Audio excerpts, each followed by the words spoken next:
In our headlines on this Friday afternoon, April 14th, here in South Korea. A member of the Massachusetts Air National Guard has been arrested in connection to the online leak of U.S. intelligence documents, and sources here in South Korea say the two countries will bolster their cyber security. Meanwhile, North Korea says it has test-launched a new solid-fuel Hwasong-18 ICBM on Thursday local time, with Kim Jong-un adding that the latest weapon will boost the regime's nuclear counterattack posture. And South Korea's officials say the country's economic portrait remains bleak amid sluggish exports, but that domestic consumption has been noting an improvement amid slowing inflation. We start in the U.S. amid news of an arrest related to the recent online disclosure of classified Pentagon documents. Now, federal authorities there have taken into custody a 21-year-old member of the Massachusetts Air National Guard. Our Lee Sing-jae has the latest. An arrest has been made in connection to the leaked Pentagon documents scandal that shook the world last weekend. The announcement was made by U.S. Attorney General Merrick Garland on Thursday local time.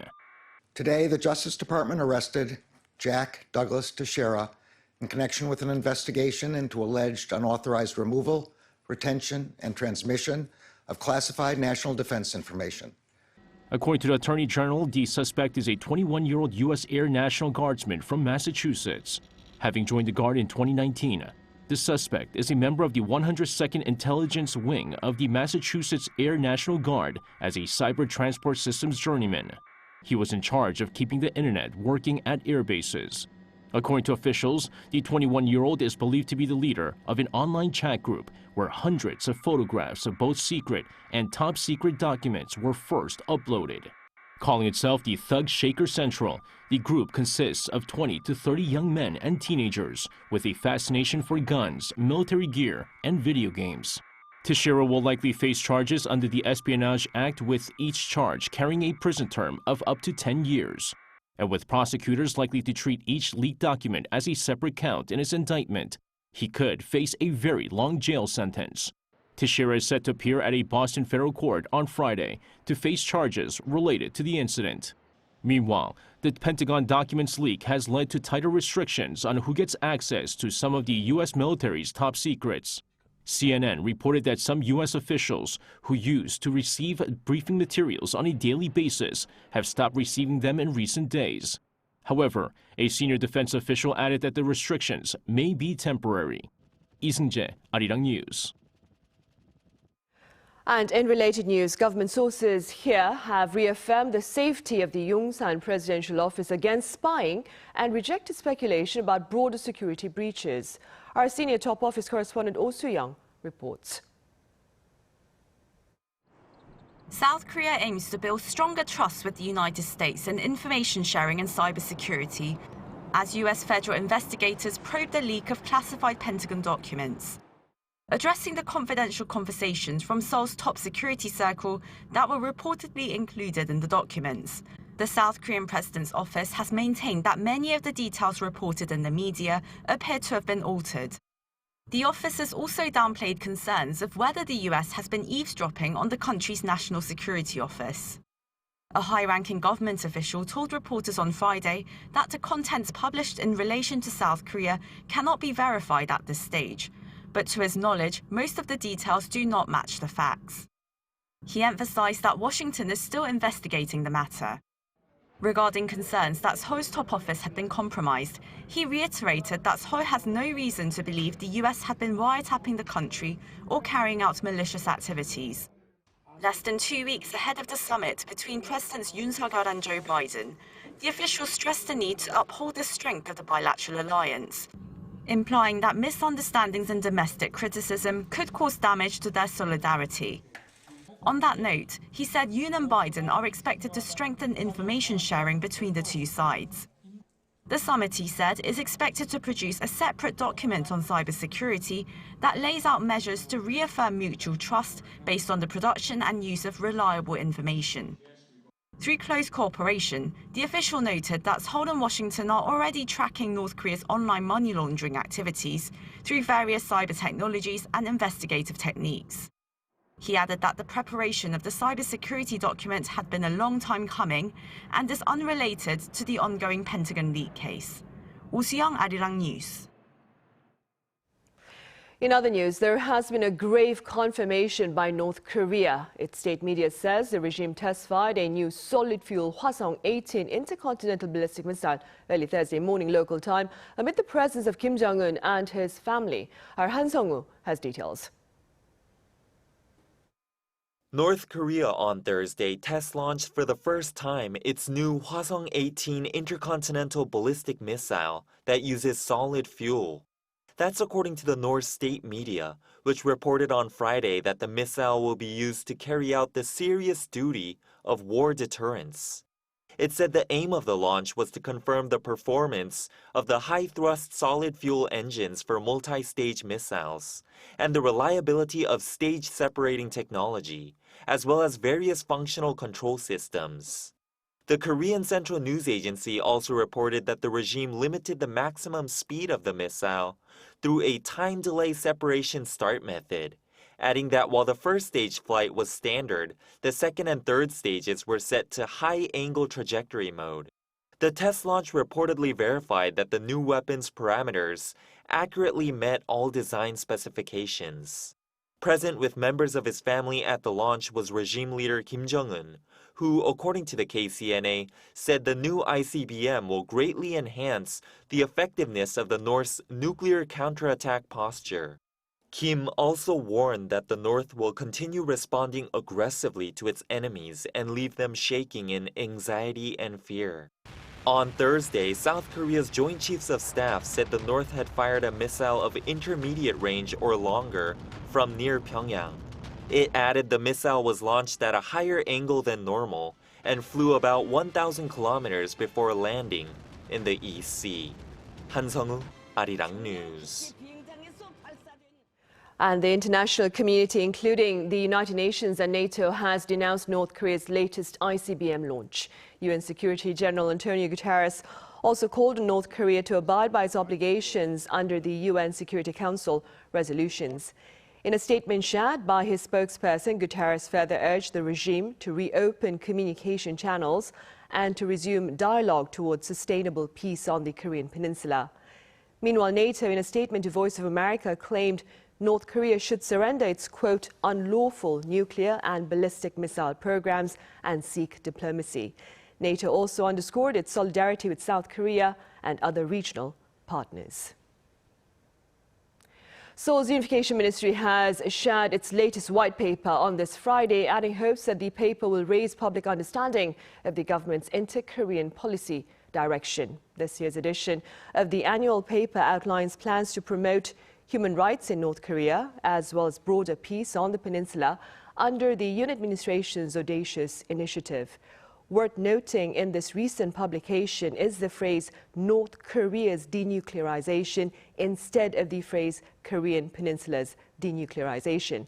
Also, Unification Minister Kwon Young-se claimed the South Korean government will seek unification by standing up to North Korea's provocations.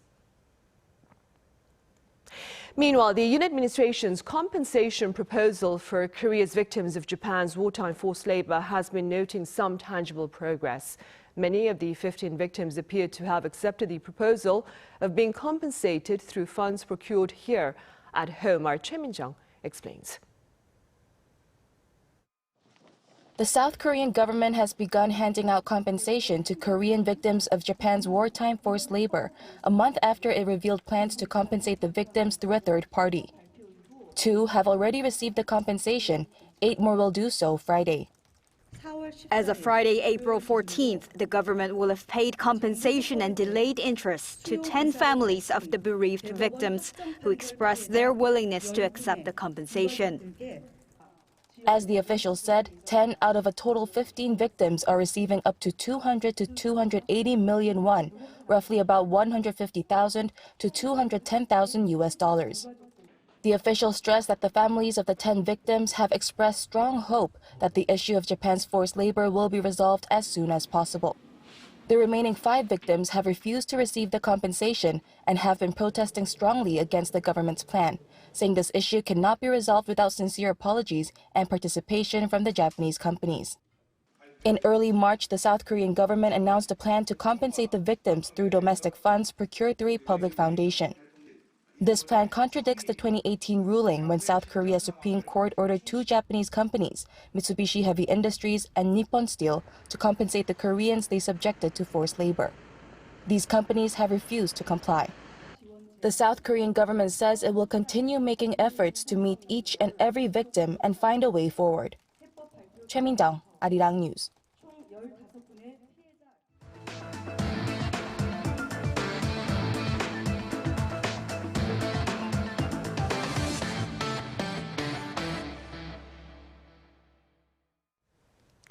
The government here is seeking a comprehensive digital transformation that will facilitate bureaucratic procedures for the public. Now, this is according to President Yoon on this Friday regarding the so-called digital platform government while being briefed by aides and industry insiders on the progress of the project thus far. He claimed the platform would be capable of self-learning and evolving to better respond to public needs. There are reportedly four main goals behind this ambitious endeavor, which was unveiled by his transition team last year. They include converging all digital bureaucratic services into one platform, fostering AI and data as strategic industries, and lastly, strengthening personal information rights for citizens. The government's latest report card on the local economy shows an improvement in domestic consumption amid a slowdown in consumer prices, but the overall portrait, especially on the export front, remains bleak. Our Moon Hye-ryun has more. March in South Korea saw a rise in domestic demand amid the slowdown of price hikes for goods and services. According to the latest economic trends report released by the Ministry of Economy and Finance on Friday, domestic demand rose across all three measured sectors. Retail sales, a key gauge of private spending, saw a rise of 5.3% on month, while facility investment and construction investment saw a rise of 0.2% and 6% respectively. The Consumer Sentiment Index and the Business Sentiment Index also recorded increases. South Korea's CSI rose by 1.8 points from February to 92 points. The ministry attributed this to the stabilization of consumer prices, which saw an on-month rise of 0.2% in March. The increase in consumer prices continued to decline this year, compared to the 0.8% and 0.3% rises in January and February, a clear indication that the pace is slowing. This was backed by price drops for petroleum products, which fell by 14.2% compared to the same month last year. However, prices for fresh produce continue to jump, rising by 4.7% on year, as well as prices of services such as dining out and accommodation fees. That being said, the overall consumer price index saw a smaller rise than the previous month, going from a 5.5% increase on year in February to a 4.4% increase in March. Meanwhile, exports continue to fall due to a slump in ICT exports. Exports fell by 13.6% on year in March to some $55.1 billion, with the daily average falling by 17.3%. Compared to the previous month, however, the country saw a $5 billion rise in exports. The ministry cited the prolonged war in Ukraine as well as monetary tightening around the world as being behind the global economic uncertainty. They aim to focus their efforts to continue strengthening exports, investment and domestic demand, as well as stabilizing consumer prices. Moon Hye-ryun, Arirang News. The International Monetary Fund says Korea's growth projection for this year was lowered amid the sluggish global chip market and a slowdown in the local market. At a press conference for the IMF World Bank spring meetings in Washington on Thursday, the fund's Asia-Pacific Director Krishna Srinivasan pointed to existing austerity measures and adjustments in the housing market as hindering a greater rebound in domestic demand. He nonetheless projected that China's eased COVID-19 restrictions will ultimately reflect favorably on the Korean economy. Now, earlier this week, the IMF cut its growth outlook for the local economy to 1.5% from January's forecast of 1.7%. And the Korean economy will struggle through the first half of this year amid global price hikes, but will see improvements in the latter half. Now, this is according to Finance Minister Chu Kyung-ho on Thursday in Washington, D.C., where he's partaking in the group of 20 finance ministers and central bank governors meeting. Also, in light of the slight slowdown in consumer prices, Chu vowed the government will continue to work harder to rein in inflation. Both the International Monetary Fund and the World Bank have projected better prospects for the local economy next year. The local parliament on Thursday failed to pass a rice bill that had earlier been vetoed, that is, by President Yoon. Our National Assembly correspondent Lee Si-hoo reports. The National Assembly on Thursday voted not to override President Yoon's veto last week of the contentious revision to the Grain Management Act passed by Parliament earlier in March. I declare that the revision to the Grain Management Act has been rejected with 177 approvals, 112 rejections and 1 abstention. The bill did not get the two-thirds majority of the present lawmakers needed for the veto to be overridden. The opposition-led revision to the Grain Management Act had called on the government to buy surplus rice if demand falls short of production by 3 to 5% or if prices fall by 5 to 8% or more from the year prior. In exercising his first veto, President Yoon had said the bill goes against the government's aim of increasing agricultural productivity and incomes for farmers. Just before Thursday's anonymous vote, lawmakers from both sides of the debate delivered their stances. This would only add to the financial burden, and there could be fairness issues in terms of how crops other than rice are treated. We could not sit back and watch the farmers cry out last year's heavy decline in rice prices. That's why we made the Rice Price Stabilizing Act to prevent such a fall. Now, the bill, initially not on Thursday's agenda due to disagreements between floor leaders, was brought in via a proposal for change in the agenda signed by 169 lawmakers. The introduction of another contentious bill, the Nursing Act, was held off after a discussion between the Speaker of the Parliament and the representatives of parliamentary groups. Speaker Kim Jin-pyo said the bill will be brought in at the next plenary session after further negotiations have taken place between rival parties. The Nursing Act seeks to improve nurses' working conditions by defining their roles and duties separately from the current Medical Service Act, which puts them, quote, under the guidance of physicians. It's a move backed by the main opposition Democratic Party of Korea, but opposed by doctors' groups who fear the act will lead to confusion in the public health system. Lee Si-hoo, Arirang News.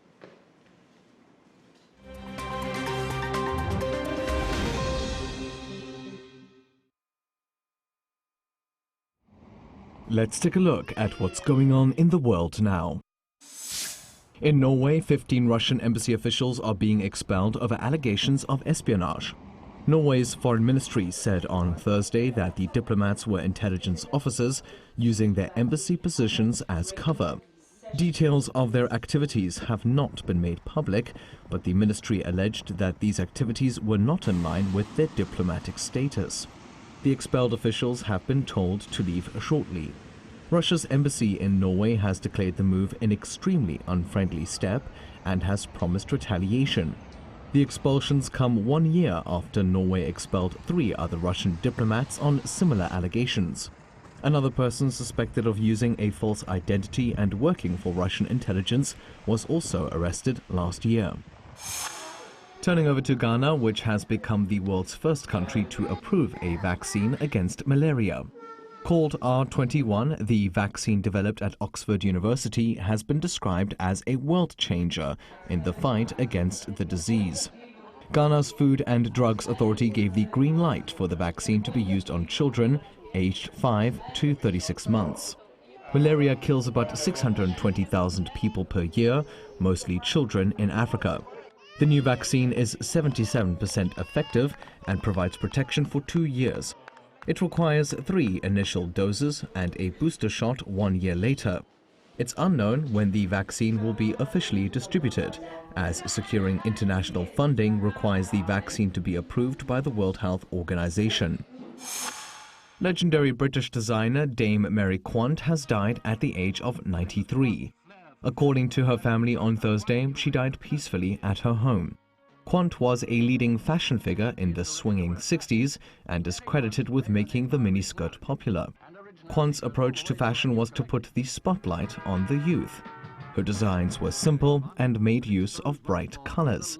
They were also more affordable than other designer brands and gave access to new items for women with an income. Quant was born in 1930 in London. Although she had no formal design training, she experimented with clothes from an early age. And finally, the world's oldest known gorilla has gone once more around the sun. The Berlin Zoo resident Fatau celebrated her 66th birthday on Thursday local time with a special feast of fruit and vegetables. She was even given a watermelon with her age carved into it. Her species, the western lowland gorilla, normally lives to the age of 45, meaning she needs a little extra care.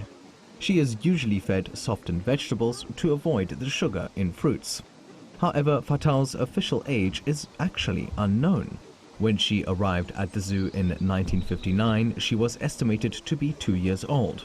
Fatau was previously owned by a sailor but was traded to settle a bar tab in the French port city of Marseille. Matthew Ashley, Arirang News.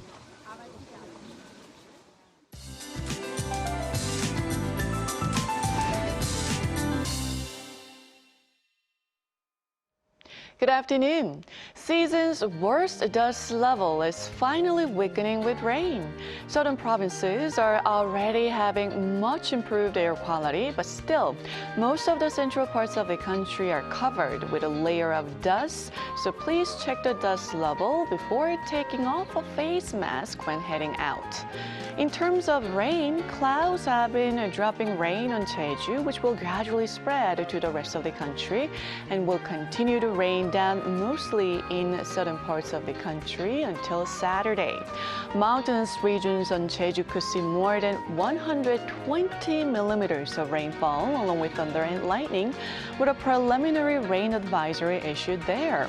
The rest of the south will see 10 to 40 millimeters, but not so much for central regions. Now, highs are hovering around 20 degrees Celsius in most parts. Seoul is having highs that are 3 degrees higher today, but Daegu seeing highs that are about 4 degrees lower than Thursday. We will see more cloudy skies than sunshine for the next 5 days, with rain in the forecast across Korea. That's Korea for you, and here's a look at the international weather conditions.